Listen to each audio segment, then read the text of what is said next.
তিনজন চোর মিলে একটা ৯ মাসের ছোট বাচ্চাকে কিডন্যাপ করার বুদ্ধি করে। সে ছোট বাচ্চাটার নাম বিং।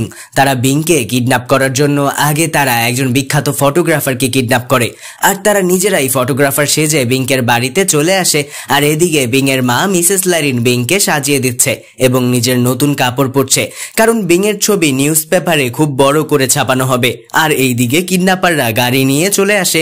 সে আগেই বলে দেই তাদের লিডারের নাম এডি এবং তার দুই সহযোগীর নাম বিকো এবং নরবি। এবার আমরা মূল গল্পে ফিরে যাই। চোরগুলো একজন একজন করে গাড়ি থেকে নামে, আর চোরদের দলের প্রধান দরজার বেল দেয়। তারপর একজন এসে দরজা খুলে দেয়। এসে মিসেস ল্যারিনকে দেখে চোরদের দলের প্রধান এগিয়ে এসে বলে, হ্যালো, আমি মিস্টার চার্লি, এই শহরের সবচেয়ে ফেমাস ফটোগ্রাফার। আপনার বাচ্চা তো খুব সুন্দর। এই কথা বলে সে বিংকে কোলে নেয়, কিন্তু তখনই বেবি বিং তার জায়গা মতো একটা লাথি মারে। এদিকে যেহেতু ল্যারিন সেই ফটোগ্রাফারকে আগে কখনো দেখেনি, তাই সে তাদের দেখেও বুঝতে পারে না যে তারা ছদ্মবেশী চোর।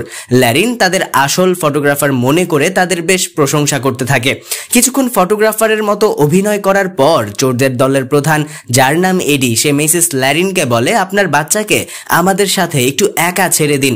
আপনি এখানে থাকলে সে বারবার আপনার দিকে তাকিয়ে থাকবে, এতে তার ছবি ভালো আসবে না। সেই সাথে আপনি যে জামাটা পরে আছেন সেটাতে আপনার সৌন্দর্য ঠিক মতো প্রকাশ পাচ্ছে না।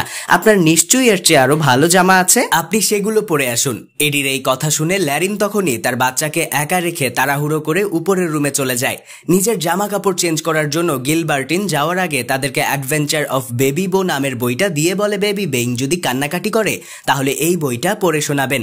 সবাই চলে যাওয়ার পরপরই তারা তিনজন মিলে বেবি বিংকে জানালা দিয়ে নিয়ে গাড়িতে করে পালিয়ে যায়। পালিয়ে যাওয়ার সময় তারা বেবিকে শান্ত রাখার জন্য সেই বইটিও নিজেদের সঙ্গে নিয়ে যায়।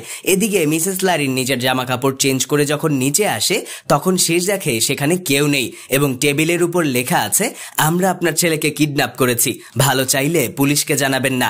এদিকে বেবি বিংকের বাবা মিস্টার কাটওয়েলের কাছে একটি চিঠি আছে, যেখানে লেখা থাকে, মিস্টার কটওয়েল, আমরা আপনার বাচ্চাকে কিডন্যাপ করেছি। যদি তাকে জীবিত ফেরত চান তাহলে আজকেই এলি ফ্যাক্টরির পিছনে মধ্যরাতে $5 মিলিয়ন রেখে যাবেন। এদিকে চোরদের দলের লিডার এডি আর তার টিম বিকো আর নরবি জঙ্গলের কাছে গিয়ে নিজেদের জামা কাপড়, নকল দাড়ি, নকল চুল এবং তাদের গাড়িটিও বদলে ফেলে।